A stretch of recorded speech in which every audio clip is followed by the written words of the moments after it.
Երկու տարբեր կարճ հատվածներ այսօր ընթերցենք եւ փորձենք մտածել ու հասկանալ այս ավետիսը իսկապես մեր կյանքում բերում է մի տրամադրություն, որ սա պարզապես լուր չի, սա պարզապես ճշմարտության հաստատում չի, այլ սա կյանք շնորհող իրականություն է, որ մեր ներսից է բխում եւ մեզ զորություն է տալիս Քրիստոսով ապրելու։ Հովհաննեսը իր առաջի հովվական շրջաբերական նամակում 5-րդ գլխում 11-ից 13 հատվածներում այսպես է գրում. «Եվ սա է վկայությունը, որ Աստված մեզ հավիտենական կյանք տվեց, եւ այս կյանքը նրա որդու մեջ է, ով որդուն ունի, նա կյանք ունի, եւ ով Աստծո որդուն չունի, կյանք չունի»։ Ղուկաս ավետարանիչը, երբ որ նկարագրում էր Էմաուսի ճամփորդների վկայությունը, պատմությունը եւ վերջի հատվածում 24-րդ գլխի 33-ից 36 հատվածներում այսպես է ասում. «Նույն պահին վեր կացան, վերադարձան Երուսաղեմ եւ հավաքված գտան 11-ին ու նրանց հետ եղողներին։ Նրանք ասում էին. «Արդարև Տերը հարություն է առել ու երևացել է Սիմոնին»։ Նրանք էլ պատմում էին այն, ինչ եղավ ճանապարհին, ու թե ինչպես իրենց ճանաչել տվեց նրանց հաց կտրելու ժամանակ։ Եվ երբ նրանք այս խոսում էին, Հիսուս ինքը կանգնեց նրանց մեջ ու ասաց. «Խաղաղություն ձեզ»։ Ամեն Աստծո խոսքին։ Սիրելիներ, այսօր էլ Հիսուս մեր մեջ կանգնած մի կարևոր բան է ասում, երբ որ մենք վկայում ու տեսնում ենք, որ հարուցյալ է Տերը, ասում է, որ խաղաղություն ձեզ։ Եվ իսկապես ինչ է փնտրում մարդը աշխարհ գալով։ Մարդկությունը ինչ է փնտրում։ Իրական կյանք է փնտրում, խաղաղություն է փնտրում։ Մենք այդքան աղոթում ենք, պատերազմ տեսած, ցեղասպանություններ տեսած եւ շարունակաբար դա անցնող ժողովուրդ ենք, աղոթում ենք, աղերսում ենք խաղաղություն։ Երբ որ նույնիսկ ունենք խաղաղություն, ընտանիքում ենք խաղաղություն փնտրում, աշխատավայրում ենք ուզում խաղաղություն լինի, մեքենա վարելիս ենք ուզում խաղաղություն լինի ու տարբեր մթնոլորտերում։ Ուրախություն ենք փնտրում յուրովի տարբեր վիճակներում, տարբեր ճանապարհներով։ Իմաստ ենք փնտրում, կյանքի իմաստ, աշխատանքի իմաստ, առաքելության մեջ իմաստ։ Վերջապես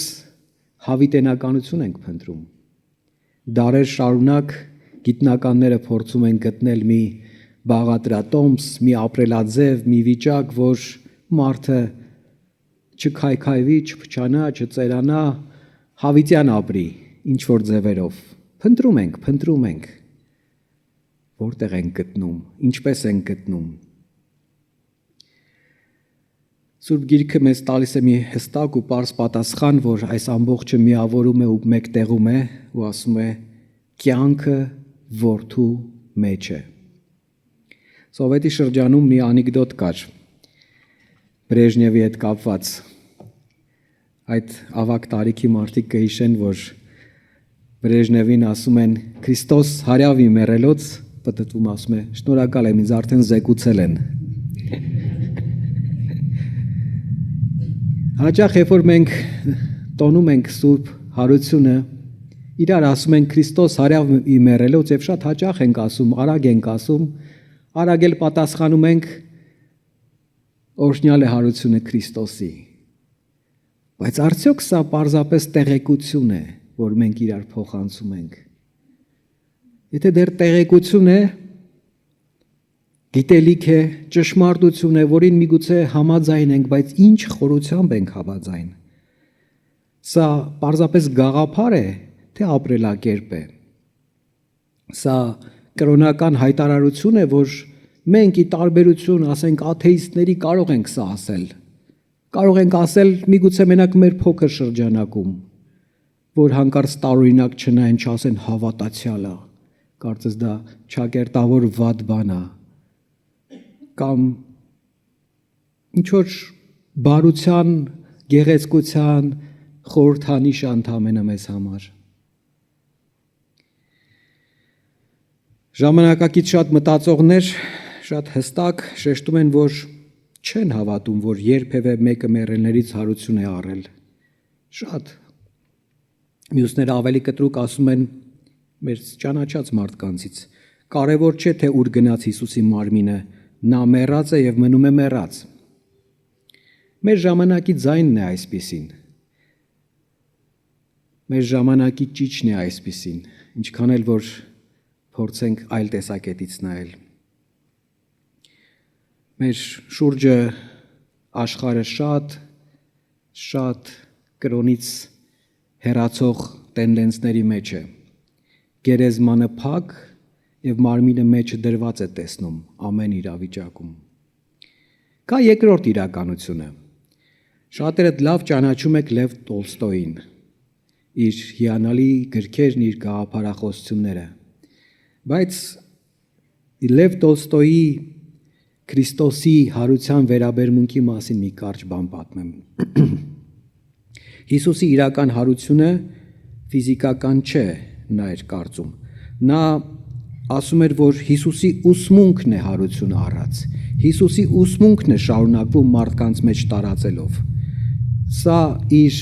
հետևորդներին սովորեցնում էր նա, որ շատ բարի ուսմունք է, շատ կարևոր ուսմունք է, ու շատ քրիստոնեական գաղափարներ կան իր բոլոր ստեղծագործություններում, բայց զուտ որպես գաղափար էր իր համար հարությունը, ինքը չէր վստահում, չէր ընդունում ու չէր ճանաչում, որ Քրիստոս իրական հարություն առավ եւ երևաց։ Այլ ասում էր, որ սա պարզապես գաղափարական երևույթ է, ու դրա համար իր հետևորդները ու իր ուսմունքը համարվեց քրիստոնեական աղանդ, որովհետև իրական հարությանը չհավատաց։ Քրիստոսը ապրում էր գաղափարների միջոցով, նա պնդում էր, ոչ թե իրական հարությամբ։ Նման մտածելակերպը այսօր էլ է շատ տարածված, նույնիսկ շատ քրիստոնյա կոչվողների մեջ։ Արդյոք երբ որ մենք իրար ասում ենք Քրիստոս հարյավ իմերելոց, մենք իսկապես վստահ պատկերացնում, վստահում ու հավատում ենք, որ սա իսկական տեղի ունեցավ։ Եթե ոչ, զուտ գաղափարներն են մեզ համար հաճելի, զուտ այս մթնոլորտն է հաճելի, երգեցողությունն է հաճելի, մենք շատ վտանգավոր ճանապարհի մեջ ենք մտնում, շատ վտանգավոր ճանապարհի մեջ ենք մտնում։ Սա վտանգավոր փոխակերպում է, որ ծառայեց հենց նրան, որ Բրեժնևը ասի այո ինձ զեկուցել են, որովհետև ինչպես այդքան հեշտ ու լավ տարածվեց սովետական մտածելակերպը այս մթնոլորտում խորհրդային երկրների մեջ, որտեղ լավ հող էր պատրաստված, որ սա ընդամենը գաղափարախոսություն է, ոչ թե իրական կյանք է Քրիստոսի հետ։ Սա ընդամենը լավ գաղափարախոսություն է, բարի գաղափարախոսություն է։ Թոմաս Ջեֆերսոնի մասին լսել եք ամերիկյան նախագահներից եւ պետության հայրերից։ Նա քրիստոնյա գաղափարներով ապրող մարդ էր, բայց հրաշքներին չէր հավատում։ Ինքը իր Աստվածաշնչում կտրել հանել էր բոլոր այն հատվածները, որոնք հրաշքների մասին են։ Եվ հատուկ կոչվեց Ջեֆերսոնի Աստվածաշունչ։ Նրա հարության պատմությունը ավարտվում էր փակ գերեզմանով։ Գերեզմանը փակ մնաց։ Եվ Տոլստոյի եւ Ջեֆերսոնի մոտեցումը շատ հարգալից էին կարծես քրիստոնեության հանդեպ, շատ հարգալից էին Քրիստոսի անձի հանդեպ, երևույթների հանդեպ, գաղափարների հանդեպ, բայց երբ որ չկա իրական հարուցյալի հետ հանդիպումը, չկա իրական վստահությունը, որ Քրիստոս մահվան ճիրանները ճեղքեց, հաղթեց մահվանը եւ մարմնով հարություն առավ ու երևաց իր աշակերտներին ու խոսեց նրանց հետ ու ասեց. «Մի վախեցեք, խաղաղություն ձեզ»։ Եթե դա չկա, խաղաղություն չի կարող լինել։ Կստեղծվի տոտալիտար համակարգ, որը լավ գաղափարների վրա կառուցված մարդկանց գուլագներում միլիոններով մահվան կմատնի, որտեղ սա էլ է գաղափար, նա էլ է գաղափար։ Քրիստոնեությունը հայտարարում է ոչ թե գաղափար, այլ պատմական իրականություն։ Ղուկաս 24:36-ում ասում է. Հիսուս ինքը կանգնեց նրանց մեջ։ Հիսուս կանգնեց նրանց մեջ։ Մեր մեջ կանգնած է Հիսուս։ Մեր վկայության ու մեր ասացի մեջ կանգնած է Հիսուս։ Եթե մենք ընդամենը գաղափար ենք փոխանցում, եթե մենք ընդամենը ասում ենք, որ այո, ես գիտեմ, որ Քրիստոս Տեր է, Փրկիչ է, գիտեմ, որ Քրիստոս Աստված է, սա հավատացյալի վկայություն է, բայց գիտեք այդ վկայությամբ ում ենք հավասարվում։ Դևերին։ Դևերն էլ էին սա ասում, չէին ուրանում, բայց Քրիստոսով չէին ապրում։ Քրիստոսին որպես իրենց փրկիչ չէին ընդունում, Քրիստոսին հարուցյալ եւ կյանք տվող չէին ընդունում։ Շատ թույլ է այս վկայությունը, եթե ընդամենը գիտես, որ Քրիստոս կա, եթե գիտես, որ Քրիստոս Տեր է ու Փրկիչ է, բայց քո անձնական Տերն ու Փրկիչը չէ, դու ընդամենը հավասարվում ես դևերի վկայությանը։ Քրիստոս գաղափար չէ, Քրիստոս հիանալի Տեր ու Փրկիչ է, ով որ խաչի վրայից իր կյանքը տալով ասում էր հայր ներիր, ով որ ասում էր ես ծարավ եմ փրկելու այս իմ զավակներին եւ իրենց Աստվածապաշտ դարձնելու, ով որ ասում էր ամեն բան կատարվեց եւ իր մեջ մարմնավորում էր ամբողջ ճշմարտությունը։ Եթե դու իսկապես ասում ես, որ Քրիստոս հարություն է առել, դու կարող ես ունենալ իրական կյանք նրա մեջ։ Այստեղ է սկսվում քրիստոնեության ամենամեծ հայտարարությունը։ Հիսուս Քրիստոս իրականում հարություն առավ մեռելներից։ Սա իրական է։ Սա պատմական փաստ է։ Սա վկայված պատմական փաստ է։ Երբ որ Կորինթացիներին ուղված նամակում, առաջին նամակում, Առաքյալը 15-րդ գլխում սկսում է ներկայացնել, թե ինքը ինչպես է այս հարությանը հավատում, եւ մենք փոխասացում սրա շարունակությունը կարդացինք։ Ինքը նաև վկայությունն է բերում։ Ասում է. եղբայրներ, ձեզ ծանուցում եմ այն ավետարանը։ Սա դատական վկայության նման մի բան է, ծանուցում է, որ քարոզեցին, որ ընդունեցիք եւ որով հավաստվեցիք, որով եւ կփրկվեք, եթե ամուր պահեք այն խոսքը, որ ձեզ քարոզեցի, այլապես զուր տեղը հավատացած կլինեք։ Այս ծանուցված ավետարանը եթե պահեք, սրանով ապրեք, կփրկվեք, եթե չէ, եթե գաղափարախոսություն մնա ընդամենը, եթե ճշմարտություն մնա, որի հետ համամիտ եք, չեք փրկվի։ Սահման կա։ Երրորդ համարում ասում է. նախ ձեզ ավանդեցի, այսինքն ամբողջովին հանձնեցի, ավանդեցի այն, ինչ ինքս ընդունեցի, որ Քրիստոս մեր մեղքերի համար մեռավ, համաձայն գրքերի։ Երբ որ հավատում ես, որ քո մեղքի համար սա տեղի ունեցավ, բայց չմնացիր մեղավոր, եւ սա գրքերում նկարագրված էր, Էմաուսի ճամփորդներին Հիսուս հենց սա էր բացատրում, ինչպես դուք չէիք հասկանում, ես նախապես ասել էի, սրա մասին գրված էր եւ սա տեղի էր ունենում։ Եվ միասին հաց կիսելուց, որ նոր հասկացան, թե ով է Քրիստոս։ Համաձայն գրքերի ասում է, թաղվեց, երրորդ օրը հարություն առավ էլի գրքերի համաձայն, որ երևաց Կեփասին, հետո այն 12-ին, հետո միանգամից երևաց 500-ից ավելի եղբայրների, որոնցից շատերը մինչև հիմա ապրում են, իսկ ոմանք էլ ննջել են։ Այս վկայությունը պատկերացնում եք, առաքյալը, երբ որ գրում է Կորինթացիներին առաջի իր նամակում, մարդիկ, ովքեր Հիսուսին տեսել են, անձամբ հարուցյալ Հիսուսի հետ խոսել են, դեռ կան, կարդացողները, եկեղեցին կարող է գնալ ու ստուգել, տեսնել, արդյոք այս մարդու ասածները ինչպիսին են։ Այսքան հստակ վկայություն է սա, որ իրենք հանդիպել են իրական հարուցյալ Քրիստոսին եւ այս մարդիկ դրա մասին պատմում են, խոսում են։ Սա գաղափարախոսություն չի, սա իրական հարուցյալի հետ հանդիպման մի դրվագ է, որոնցից շատերը մինչև հիմա ապրում են, իսկ ոմանք էլ ննջել են, ապա երևաց Հակոբոսին, հետո բոլոր առաքյալներին, ամենից հետո երևաց նաև ինձ, վիժվածքիս, որովհետև ես առաքյալների մեջ հետինն եմ եւ արժանի էլ չեմ առաքյալ կոչվելու, քանի որ Աստծո եկեղեցին հալածեցի, բայց ինչ որ եմ Աստծո շնորհով եմ եւ նրա շնորհը, որի մեջ է, ունայն չեղավ, ընդհանրակը նրանցից ավելի շատ աշխատեցի, սակայն ոչ թե ես, այլ Աստծո շնորհը, որ ինձ հետ է։ Ամեն Աստծո խոսքին։ Պատկերացնում եք առաքյալը ինչպիսի վկայություն է բերում, որ սա է կյանք տվող ճշմարտությունը։ Նա ասում է, որ Քրիստոս պարզապես լավ գաղափարների ուսուցիչ չի, շատ ավելին է, կյանք տվող ուսուցիչ է, պարզապես մարգարե չի, պարզապես պատմական կերպար չի, այլ հիմա ապրող եւ ապրեցնող Տերն է։ Բայց եթե վստահ ես, որ նա իսկապես հարություն առավ եւ կանգնեց աշակերտների մեջ, ուրեմն նա Տեր է, նա փրկիչ է, նա կենդանի է։ Երբ որ Քրիստոս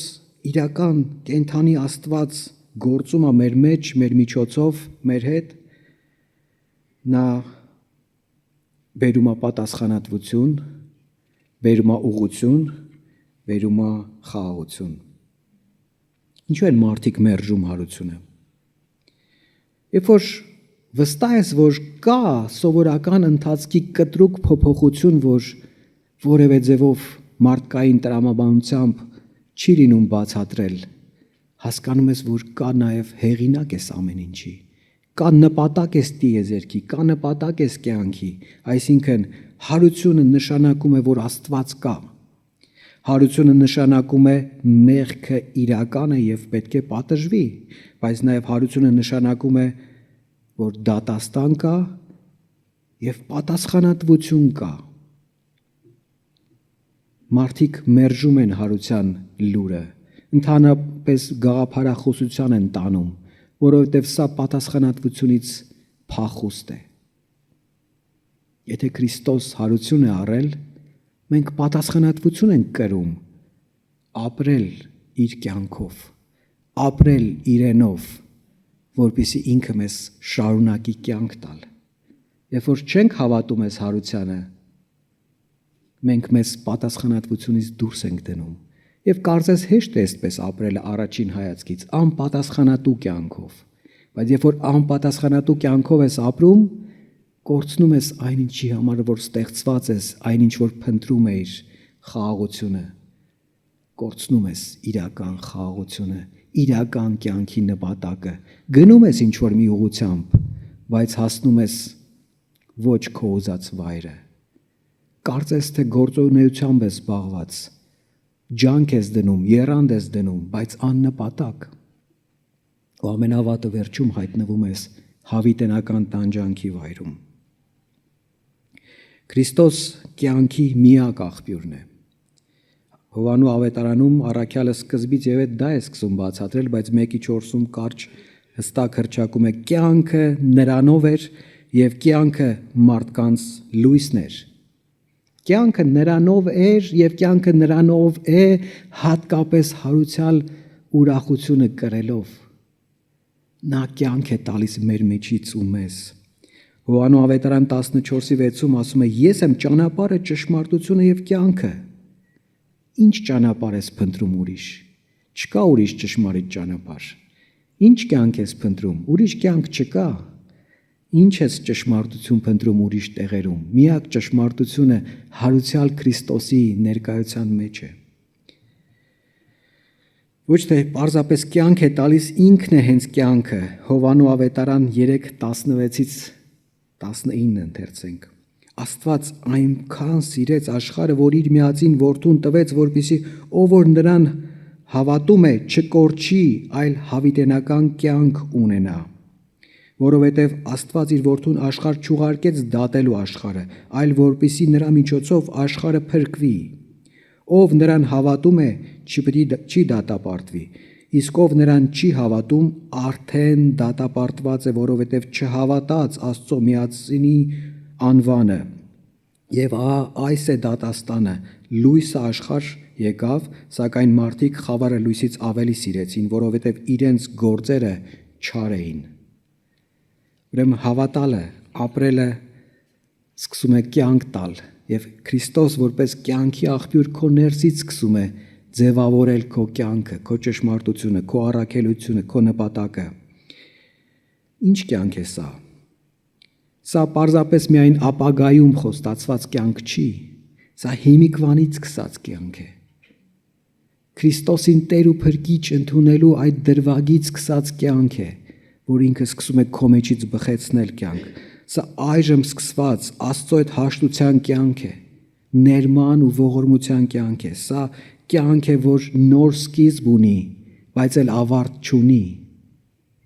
Սա կյանք է, որ հստակ ճանաչում է, թե ով է իր Տերը ու լսում է Տիրոջ ձայնը ու ենթարկվում է այդ ձայնին ու այդ ձայնով ուրախություն է ապրում ու իր արժեհամակարգը սկսում է փոխվել։ Երբ որ փոխվում է արժեհամակարգը անհատի, ինքը գոհունակ սրտի դիրք ունի։ Շուրջը նայում է ու տեսնում է դրականը, ոչ թե վարդագույն ակնոցներով, այլ տեսնում է, որ կա Տեր, հեղինակ, ամեն բան բարու գործակից դարձնող Աստված, ու դա փոխում է իր ներքին վկայությունը ամեն երևույթի հանդեպ։ Զորություն է տալիս սխալին սխալ ասելու, զորություն է տալիս ճշմարտության հետևից կանգնելու, բայց գոհունակ սրտի դիրքով։ Դա շատ տարբեր վկայություն է, թե ինչ է անում Սուրբ Հոգին մեր մեջ, մեր մեջից, մեզ ձևավորելով որպես քրիստոսակենտրոն անհատ։ Հովհաննես ավետարան 5-րդ գլուխ 24 համարում ասում է. ճշմարիտ ասում եմ ձեզ, ով լսում է իմ խոսքը եւ հավատում է ինձ ուղարկողին, հավիտենական կյանք ունի, արդեն հավատաց ունի եւ չի դատապարտվի, այլ մահից կյանք է անցել, արդեն կատարված երևույթ է ասում։ Քրիստոս է ասում։ Հովհաննեսն է սա մեջ բերում որպես Քրիստոսի խոսք, բայց ասում է, ով որ դա արեց, արդեն դա ունի, հիմիկվանից է սա սկսել։ Երբ որ մենք իրար ասում ենք Քրիստոս հարյավի մեռելոց, սա պարզապես տեղեկություն չի, որ փոխանցում ենք իրար։ Մենք իրար ասում ենք, որ ես այս լույսով եմ ապրում։ Քրիստոս իմ միջից այս հարության ուրախությունը ճառագում է, ես չեմ կարող լռել։ Քրիստոս իմ ներսից փոխանցում է այս սիրո ավետիսը, որ կա փրկության հնարավորություն։ Ընդունեք Քրիստոսին որպես ձեր Տեր եւ Փրկիչ եւ կապրեք։ Ինչպիսին է այս կյանքը Քրիստոսի մեջ եւ Քրիստոս քո մեջից կյանքը։ Պետրոսը իր առաջին նամակում 5-րդ գլխում ասում է 10-րդ համարում. «Եվ ամեն շնորհի Աստվածը, որ ձեզ Քրիստոս Հիսուսով դեպի իր հավիտենական փառքը կանչեց, ձեր փոքր-ինչ չարչարվելուց հետո կվերականգնի, կամրացնի, կզորացնի, հաստատահիմ կդարձնի»։ Հաստատուն հիմք ունեցող իրականություն է, հաստատուն հիմք ունեցող մտածելակերպ, վերականգնվող, ամրացած, զորավոր անհատի էություն, ոչ թե մկաններով զորավոր, այլ հոգևոր ամրությամբ զորավոր։ Սա նպատակ ունեցող կյանք է Քրիստոս, երբ որ քո մեջից է գործում։ Քրիստոս ինքը իր հովվապետական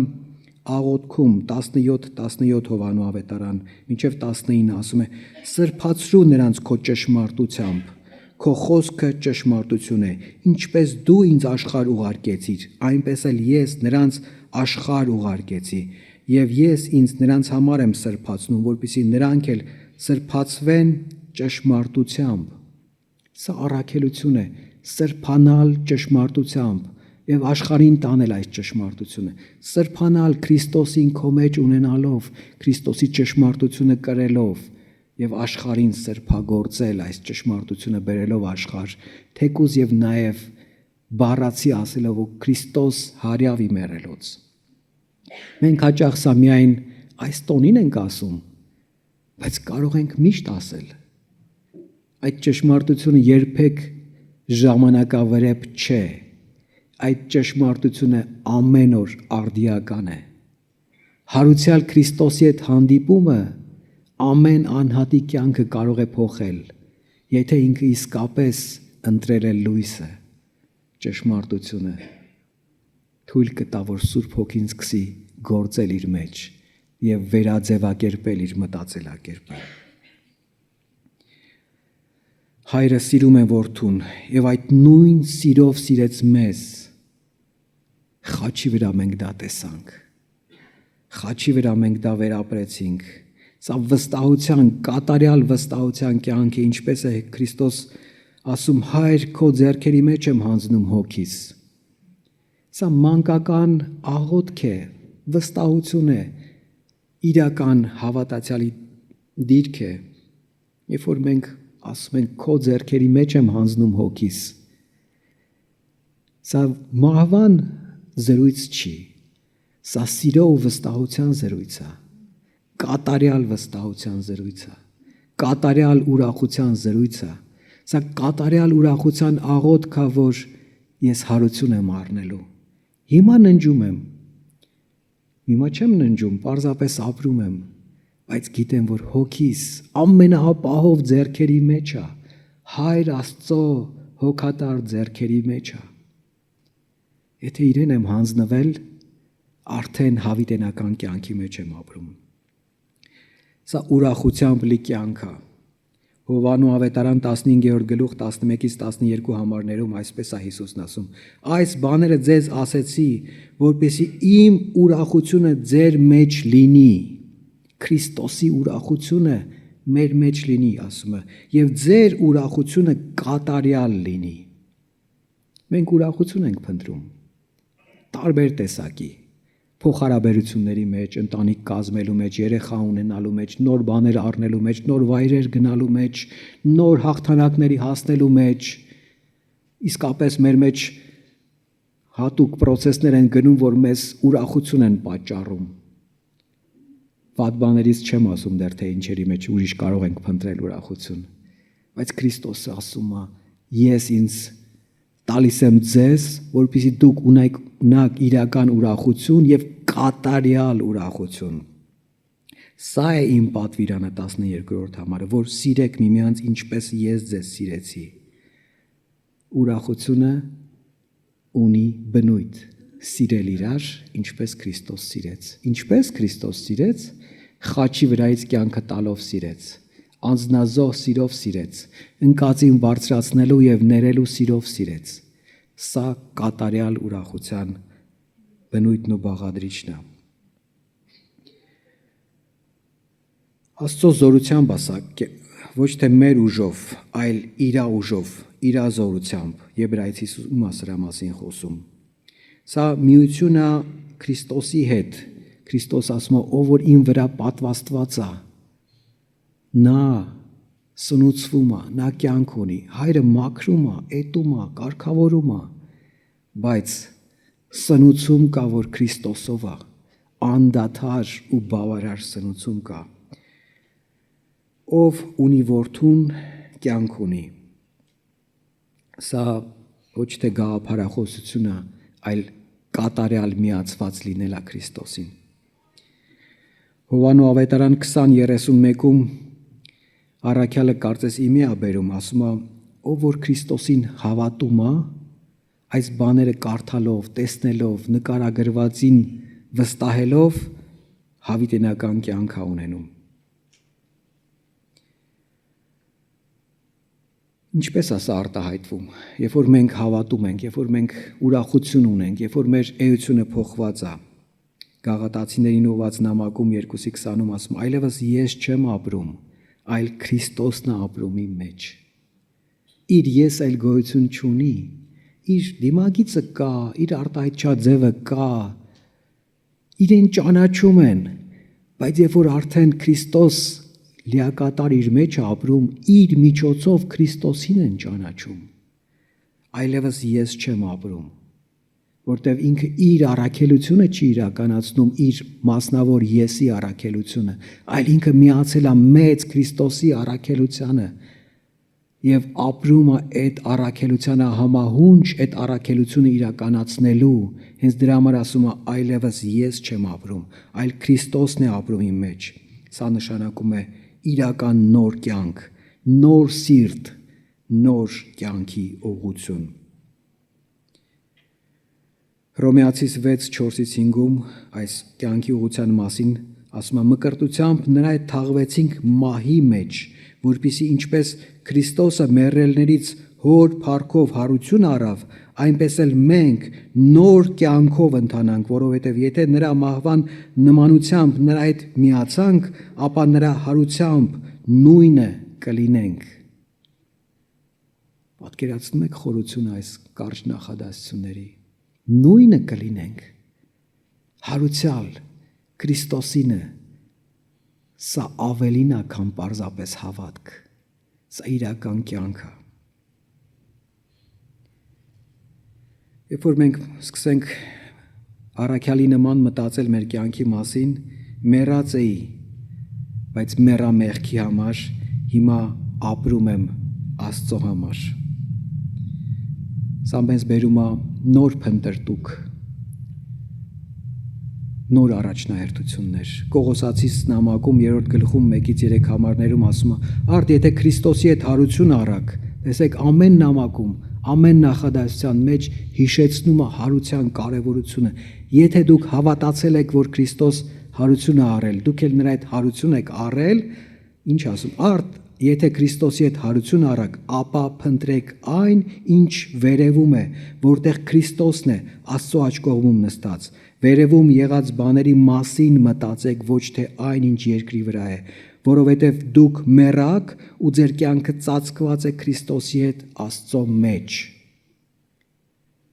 Ինչ փնտրտուք է սա։ Հավիտենականը փնտրելու, իրական արժեք ունեցողը փնտրելու, այսինքն առաջնահերթությունը դարձնելու այն, ինչ որ նյութական չի, քայքայվող չի, այլ Քրիստոսինն է ու հավիտենականը։ Ուրեմն, սիրելիներ, այսօր եկեք իրար հստակ ասենք ու վստահենք, որ Քրիստոս պարզապես ուսուցիչ չէ, շատ ավելին է։ Նա պարզապես օրինակ չէ, նա կյանք է, եւ այսօր հարցը հստակ է ու սա է. դու ունես որդուն։ Կյանքը որդու մեջ է։ Եթե որդուն ունես, կյանք ունես, որովհետև ով ունի որդուն, ունի կյանք, ով չունի որդուն, կյանք չունի։ Քրիստոս հարյավի մեռելոց, եւ մենք նրա հետ ապրում ենք։ Կյանքը որդու մեջ է, ուրեմն օրհնյալ է հարությունը Քրիստոսի։ Ամեն։